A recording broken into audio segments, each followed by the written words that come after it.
మా గ్రామం కిష్టాయనపల్లి. నా పేరు వెంకట నరసింహారెడ్డి దొంతం. మా గ్రామ పంచాయతీ కిష్టాంపల్లి. గత నాకున్న వయసు 62 సంవత్సరాలు. 21 సంవత్సరం అప్పుడు మనకు హోటకు వచ్చింది. హోటకు వచ్చిన కాంచి కాంగ్రెస్ పార్టీలోనే ఉంటున్నాం. కాంగ్రెస్ పార్టీని పనిచేసుకుంటూ కాంగ్రెస్ పార్టీ ఇదివరకు చేసినటువంటి కార్యక్రమాలలో అన్నిట్లలో మేము పాల్గొని కాంగ్రెస్ పార్టీతోటే వండుకుంటూ ఈ రోజు వరకు కూడా కాంగ్రెస్ పార్టీలనే ఎంపీటీసీగా చేసుకుంటూ కొంతమందిని సర్పంచ్లను గెలిపించుకుంటూ ఈ రోజు కూడా కాంగ్రెస్ పార్టీలనే చేస్తున్నాం. ఇది నా కాంగ్రెస్ పార్టీ మా ఊరి సమస్య ఏది కానీ సరే కాంగ్రెస్ పార్టీ త్రూన పెద్దలతో తెలుసుకొని ప్రతి కార్యక్రమంలో పాల్గొని చేసినాం. ఇప్పుడు జరగబోయే ఈ కార్యక్రమాలలో కూడా సరే ఇప్పుడు జరగబోయే దాంట్లో కూడా ఈ 6 గ్యారెంటీల పథకం అనేది కూడా వచ్చిన దాంట్లో కూడా లబ్ధిదారులు ఎవరికైతే ఏమైనా అవకతవకలు ఉన్నటువంటి కంప్యూటర్ సిస్టమ్ అయితేంది లేక వాళ్ళ యొక్క అడ్రస్ ప్రూఫ్స్ అయితేంది అన్నటువంటి వాళ్ళకి కొంతమందికి ఇంకా కాలేదు, చేయబోతున్నాం, చేస్తాం.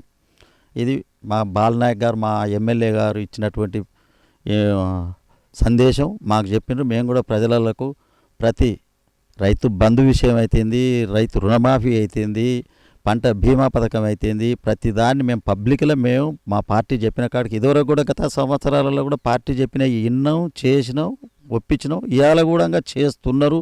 అవకతవకలు జరుగుతున్నమాట వాస్తవం. ప్రాబ్లాలు మాత్రం టెక్నికల్ ప్రాబ్లమా లేక వాళ్ళ యొక్క అడ్రస్ ప్రాబ్లమా ఏ ప్రాబ్లం అనేది మళ్ళీ మాకు చెప్పినటువంటి సందేశం ఏంటంటే 18 తారీఖు నుంచి ఏమన్నా అవకతవకలు ఉంటే కూడా సరి చేస్తామని మా లాంటి వాళ్ళకు ప్రతి కార్యకర్తకు మమ్మల్ని కూడా చెప్పమని చెప్పిండ్రు.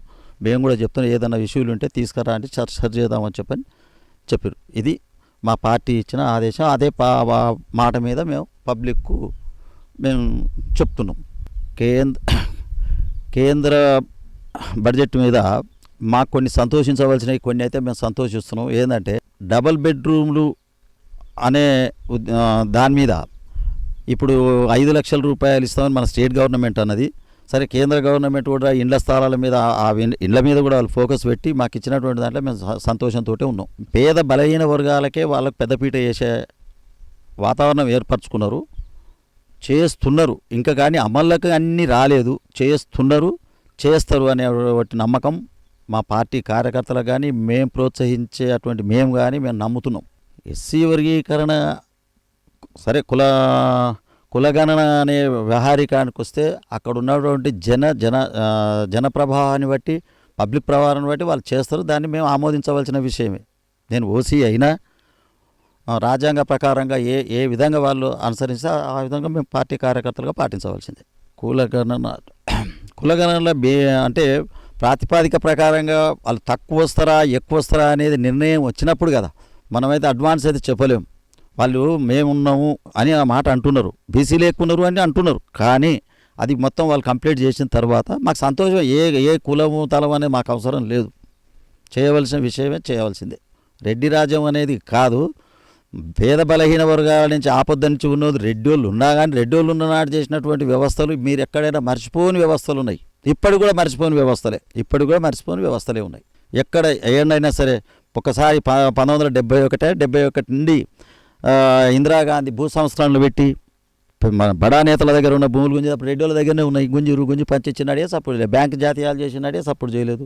ఇప్పుడు కూడా రేవంత్ రెడ్డి గారు కాంగ్రెస్ పార్టీ త్రూ ఉన్న రెడ్డి వాళ్ళకి అన్యాయం చేస్తుండనే ముచ్చట కాదు అక్కడ మాకు ముఖ్యం. అందరినీ మంచిగా చూస్తారేడా.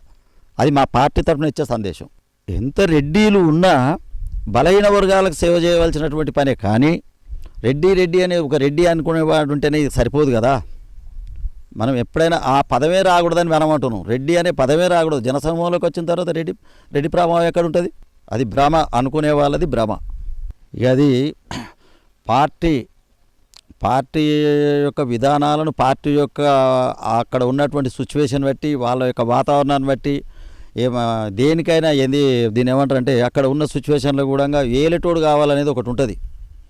రెడ్డి అనే పదం కాదు అక్కడ. అట్లా అనుకోవడం మాత్రం పొరపాటు. ఎవరైనా సరే మనకు కావాల్సింది ఏంటిది? పరిపాలన ఎలా చేస్తున్నారు అనేది కావాలి. మన రెడ్డి అనే పదమే మనం తీసుకోకూడదని మాలాంటి వాళ్ళం అభిప్రాయపడుతున్నాం. అది జరిగింది అని మనం ఆరోపణ చేస్తున్నామా, మనం అనుకుంటున్నామా అనేది కాదు. దాని యొక్క కులగణన చేస్తామని చెప్పన్నారు కదా. దాంట్లో జరిగింది జరగబోయేదాన్ని అయితే సరిదిద్దుకోవాల్సిన విషయం ఉంది కాబట్టి వాళ్ళు ఇప్పుడు సరిదిద్దామంటారు. ఎలా సరిదిద్దుతారో అందరూ ఒప్పుకోవాల్సినటువంటి విషయం, అందరూ ఒప్పుకోవాలి. సరే, మా పార్టీ అని కాకుండా నేను పార్టీ తరఫున మాట్లాడుతున్నాడు అనకుండా, ఒకటి ఉచిత బస్సు అనేది స్త్రీలకు ఉచిత బస్సు అనే మాట వాస్తవంగా అదైతే కంటిన్యూ నడుస్తూనే ఉంది. గ్యాస్ సిలిండర్ అది కరెంటు బిల్లు 200 యూనిట్ల వాళ్ళకి కరెంటు బిల్లు ఉచితం అనేది, ఇంకా పోతే ఈ ఉచితం అనేది, మన రుణమాఫీ అనే దాంట్లో కూడా అవకతవకలు ఏంటిది అని మేము అడుగుతున్నాం. చాలామందికి పడలేదు అనే వాస్తవం వస్తుంది, పడుతవి మాకు చెప్తున్నారు. మాకు చెప్పేది ఏంటంటే 18 తారీఖు నుండి ఎవరివైతే పడ్డాయో అందరి చెక్ చేసుకొని చూసుకొని దాన్ని మళ్ళీ ఏఓల ద్వారా కానీ బ్యాంక్ వారి ద్వారా కానీ సరి చేస్తామని చెప్పని మాకు చెప్తున్నారు. మేమైతే అయితవి పని చేస్తారు మా వాళ్ళని చెప్పనే ఆలోచనతో మా పార్టీ కార్యకర్తలు అందరం అనుకుంటున్నాం. క్రమక్రమేణా ఒకటి అనుకుంటూ ఒక్కొక్కటి తీర్చుకుంటూ వచ్చినప్పుడే ఇప్పుడు మాకు ప్రస్తుతం బంగారం అనే దాంట్లో కాదు మా పార్టీ దృష్టి పెట్టింది రుణమాఫీ, రైతు బంధు, వైద్య ఆలోచన దీంట్లో నడుస్తున్నది. నెక్స్ట్ సరే ఇంకొక నెల కానీ 2 నెలలు కానీ 3 నెలలు కానీ వాళ్ళు అనుకున్నది మాత్రం నెరవేరుస్తారు. స్టెప్ బై స్టెప్ ఇప్పుడే స్టెప్ తీసుకుంటారు. ఇప్పటికే రుణమాఫీ అనే దాంట్లోనే చాలా పెద్ద ఎత్తున బాధపడి వాళ్ళు రుణమాఫీలకు వచ్చిండ్రు. అది కంప్లీట్ ఇంకా కాలేదు, చేస్తున్నారు. మినిమం నెల రోజుల్లో 20 రోజుల్లో దాన్ని కంప్లీట్ చేస్తారు. ఆ తర్వాత రైతు బంధులకు వస్తారు. ఆ తర్వాత కళ్యాణ లక్ష్మి కానీ తులం బంగారం కానీ అన్నిటికీ వస్తారు. ఒకటెనుక ఒకటి చేసి తీరుతారు. ఇది పార్టీని బలోపేతం చేయనీకే. సరే, సీనియర్ అనే దాంట్లో సీనియర్ గమనించుకుంటూ మరి పార్టీ సీనియర్ కూడా పెద్ద మనిషి అయిన తర్వాత ఒక వయసు దాటిన తర్వాత ఇప్పుడు నాలాంటి వాళ్ళం కూడా ఒకటి అనుకుంటున్నాం, అరే వయసు తప్పిన తర్వాత ఇప్పటిదాకా చేసినాం, ఏ కూడా అవసరం కొత్త వాళ్ళకి కూడా ఛాన్స్ ఇవ్వాలి అనేటువంటి వాతావరణం కొంతమంది మా మండలంలో ఉన్నటువంటి సరే ఎంపీటీసీలు అయితే ఉంది, జెడ్పీటీసీ అయితే ఉంది, సర్పంచ్లు అయితే ఉంది, ఎవరికైనా మన పార్టీకి వెళ్ళి పిరాయించి కొత్త వాళ్ళు వస్తున్నారు. అక్కడ సిచ్యువేషన్ బట్టి అవకాశాలను బట్టి పార్టీకి కష్టపడి చేసేటోడు కావాలి. కాబట్టి ఎవరినైనా పార్టీ అనేది ఎవరిని వద్దనడానికి వీల్లేదు, అందరు రావాల్సింది అందరు చేసుకోవాల్సిన విషయం. కాబట్టి మేము దాని మీద ఏ కోశాన మేము పార్టీకి మాత్రం చెప్పినట్టు ఇది మేము నడుచుకుంటాం. బాలనాయకు గత ఎమ్మెల్యేగా ఉన్నప్పుడు ఒరిజినల్గా చెప్పాలంటే ఇండ్లు కట్టుకునే వాళ్ళకు అమౌంట్ కానీ ఇండ్ల స్థలాలు కానీ ఆయన హామీలు జరిగినంత జరగడం మా కిష్టాంపల్లి గ్రామ పంచాయతీలో ఎన్నడూ ఎక్కడ ఏం జరగలేదు. ఇంకొకటి ఆయన ఎమ్మెల్యే అయినా కాకుండా ప్రజలెమ్మడి ఉన్న వ్యక్తి, డబ్బులతోటి చాలా ఇది చేసిన మనిషి కాడు, ప్రజలెమ్మడి ఉన్న వ్యక్తి, ప్రజలతోటే సన్నిహితంగా ఉన్నాడు ఆయన. అదొకటి మాకు చాలు. ఆయన ఏం చేయవలసినంత అవసరం కాదు, అక్కడ ప్రజలెమ్మడే ఉంటాడు, ప్రజలెమ్మడే చేస్తుండు. కాబట్టి మాకు ఎక్కువ బాలనాయక్ అంటే ఇష్టం ఏంటంటే వచ్చిన నిధులను ఏ విధంగానైనా సరే అందరికీ జనానికి సరి చేపిస్తాడు. అర్హుడే. సమన్వయంగా కలుపుకపోయేంత శక్తి ఉన్నది, జనములో చక్కటి పేరున్నది. ఒక ఆశా తమాషగా చిల్లర వ్యవహారికాలు అటువంటి మాటలు మాట్లాడే వ్యక్తి కాదు. మీరు కూడా చూడొచ్చు, జనాన్ని కూడా మొత్తం తెలుసు. అటువంటి వ్యక్తి కాడు, అతనికి అర్హత ఉన్నదని చెప్పని మేము ప్రత్యేకంగా చెప్తున్నాం. పదవిలల్లా మేము చేసింది సార్, ఒకటి సింగిల్ విండో డైరెక్టర్ చేసిన, ఒకటి పార్టీ అధ్యక్షునిగా చేసిన, అది గ్రామ శాఖ అధ్యక్షునిగా చేసిన. మూడో దాంట్లోకి వస్తే మా భార్య ఎంపీటీసీగా చేసింది. నేను ఇన్నేళ్ళ నుంచి కూడా కాంగ్రెస్ పార్టీకి వెళ్ళి ఇన్నేళ్ళ నుంచి కూడా మేము పార్టీ చెప్పిన విధానాన్ని సేవలు చేసుకుంటూ చేసినాం. మాకు సరే మొన్న ఒక 10 సంవత్సరాలు టీఆర్ఎస్ గవర్నమెంట్ వచ్చిన తర్వాత సరే ఆ పథకాలు కూడా మంచివి, కొన్ని అమలైనవి, కొన్ని అమలు కాలేదు. అయినా కొన్నిటి మేము తృప్తి పడ్డాం, కొన్ని అసంతృప్తి కూడా పడుతున్నాం. ఇది కూడా రేపు పొద్దుగాల కూడా మా కాంగ్రెస్ పార్టీ ఇచ్చేవి కూడా ఏం చేస్తుంది, తృప్తి అసంతృప్తి అనేది మేము ఇప్పుడు చెప్పాం. ఇంకో 4 సంవత్సరాల టైం ఉంది దాన్ని బట్టి మేము ఏదైనా చెప్పగలుగుతాం. సరే, అక్కడ వచ్చిన సంక్షేమ పథకాలు అనేది ఒక భాగమైన జనాన్ని ఆకర్షించుకునే శక్తి కోల్పోయాడు. జనాన్ని ఆకర్షించుకునేటువంటి శక్తి కోల్పోవడం వల్లనే ఆయన ఓడిపోయింది. ఇక అవి చెప్పుకోవాలంటే సార్, వాస్తవాన్ని చెప్పాలంటే పోలీస్ స్టేషన్లు మొత్తం పార్టీ ఆఫీసులుగా తయారైనాయి, రెవెన్యూ ఆఫీసులు మొత్తం పార్టీ ఆఫీసులుగానే తయారైనాయి. ఒక వ్యక్తి చెప్పలేనంత విధి ఉన్నది. ఇప్పుడు హ్యాపీగా ఉన్నాం. ఇప్పుడు కేసీఆర్ గవర్నమెంట్ పోయిన తర్వాత ఆ కేసీఆర్ గవర్నమెంట్ చేసింది ఎంతో కానీ లోకల్ ఉన్న కార్యకర్తలు అంతా చేసిరు. కేసీఆర్ తప్పు చేసిండని మనం అంటలేము. ఆయన పెట్టిన పథకాలు మంచివే, అన్నీ మంచివే. మధ్యన ఉన్నోళ్ళు వినియోగించుకోకుండా మాకు ఈ ప్రాబ్లాలు మాత్రం బ్రహ్మాండంగా జరిగినాయి.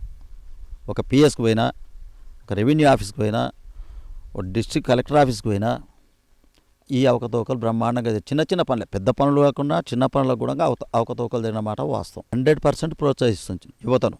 పార్టీ బలోపేతం చేసుకోవాలి, పార్టీని నిలబెట్టుకోవాలి, పార్టీని ఇప్పుడే మనం ఉండంగానే ఎందుకు పడిపోగొట్టుకోవాలనేటువంటి ఆలోచన విధానం బాగా రాహుల్ గాంధీ దాని మీద ఫోకస్ పెట్టి స్టేట్ల పైన పల్లెటూళ్ళకు మండలాలకు అందరికీ మాకు ఎక్కువ బలోపేతం చేస్తున్నారు. చాలా వరకు మార్పు తీసుకొచ్చింది సార్ జనం చాలా వరకు మార్పు వచ్చింది. ప్రతి ఒక్కరూ పార్టీ కొరకే సహకరించారు, పార్టీ కొరకే చేసిర్రు. ఏ స్టెప్ అయినా స్టెప్పే ఎక్కింది కానీ స్టెప్ ఏం దిగలేదు. పార్టీ చేపట్టింది ప్రతిదీ. మన రేవంత్ రెడ్డి పిసిసి ప్రెసిడెంట్ వచ్చిన తర్వాత కేంద్రంకి వెళ్ళి మన కాంగ్రెస్ పార్టీ ఏ ఆదేశాలు పంపినా ప్రతి దాన్ని నిర్వహించి పిసిసి ప్రెసిడెంట్గా రేవంత్ రెడ్డి గారు కానీ, ఆ కింద ఉన్నటువంటి ఎమ్మెల్యేలు కానీ, సరే మా గ్రామ శాఖ అధ్యక్షులు కానీ ఎవరు కానీ చాలా చక్కగా నిర్వహించారు, పార్టీని నిలబెట్టారు. గత రాజకీయాలు ఒక వ్యక్తి ఎవరైనా ఒక పెద్దమ్మని చెప్తే నలుగురు విన్నరు, చేసిండ్రు. ఇప్పుడు ఈ సోషల్ మీడియా, ఈ సెల్ ఫోన్లు ఇవన్నీ అధికమైపోయిన తర్వాత ఫస్ట్ డబ్బు ప్రభావితం అనేది ఒకటి చేసి దీంట్లోనే జనం తీరుగానే ఉన్నారు. దానివల్ల ఖరాబ్ చేసింది ఏమీ లేదు. నాయకులు చేసినటువంటి వ్యవస్థే ఖరాబ్ చేసింది తప్పితే జనం ఏం లేదు. ఓటు ఎవరికి వేయబట్టే వాళ్ళు ఇప్పటికీ వేస్తూనే ఉన్నారు, గెలిపిస్తూనే ఉన్నారు, వాళ్ళ గుణంగా అనిపిస్తూనే ఉన్నారు. ఎవరికి వేయాలో వాళ్ళకి వేస్తూనే ఉన్నారు. జనం తీరుగానే ఉన్నారు. కానీ ఇదంతా నాయకుల ప్రభావమే. పార్టీలు మంచివి కావని మనం ఏ పార్టీ వాళ్ళకే మంచిది, కానీ చెడగొట్టేదంతా వీళ్ళే కదా. ఇక దాంతో ఇక ఎవరి మంచి అనుకుంటే వాళ్ళు అప్పుడే వాళ్ళు చేసే పని వాళ్ళు చేస్తున్నారు. అవకాశం వస్తే పోటీ చేయడానికి ఉన్నా, నాకు అవకాశం ఒకవేళ రాకున్నా, బీసీకి వచ్చినా, ఎస్సీకి వచ్చినా, ఎవరికి వచ్చినా నేనే అనుకున్నట్టుగానే భావించి వాళ్ళకి పనిచేసి మాత్రం గెలిపించడానికి సహాయశక్తిలో పనిచేస్తా. సరే, నేను కూడా మొన్న ఎంపీటీసీ కృష్ణాంపల్లి నేను చేసిన మా ఊరు అద్దు వరకు.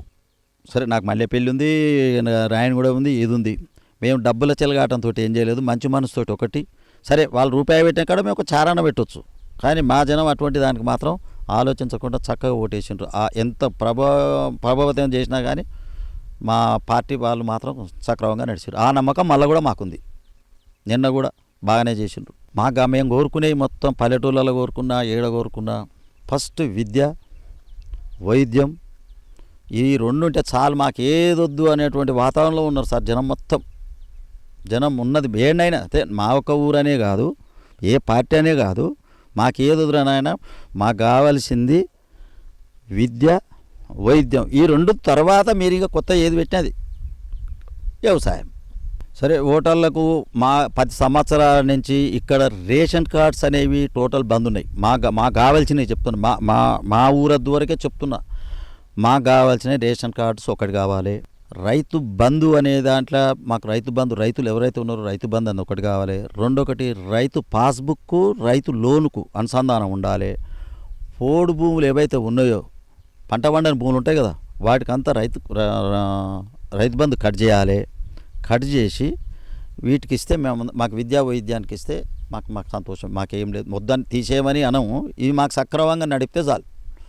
ఇంకొకటి, ఇండ్ల స్థలాలు ఈ 10 సంవత్సరాల నుంచి ఏ ఊరికి కానీ ఎక్కడ కానీ మాకు ఒక ఇంటికి కూడా మాకు లోన్ ఇవ్వలేదు. ఇది ఉచిత పథకాలల్లో. సరే, కళ్యాణ లక్ష్మి అనేది వచ్చింది, ఇవన్నీ వచ్చినాయి, అదర్ పార్టీ అయినా సరే వచ్చేసినాయి. అవి సక్రమంగా నెరవేర్చాలి అనే కోరిక మాకుంది. ఓటును మనిషిని మోసం చేసి మాటలు చెప్పవలసినంత అవసరం లేదు. ఉన్న వాస్తవాలు చెప్పి మనిషిని బలోపేతం చేసుకొని మనిషిని మార్చుకొని మనం ఓటేపించుకోవాలి. కానీ లేనిపోని మాటలు చెప్పి ఓటేపించుకోవడంలో అండ్లరే మార్కెట్లో తిరగలేము. మేము 40 సంవత్సరాల నుంచి ఉన్నాం కాబట్టి మా పద్ధతి చెప్తున్నాం, మా పద్ధతిలో ఇట్నే మార్చుకుంటున్నాం. మనసులో నమ్మకం.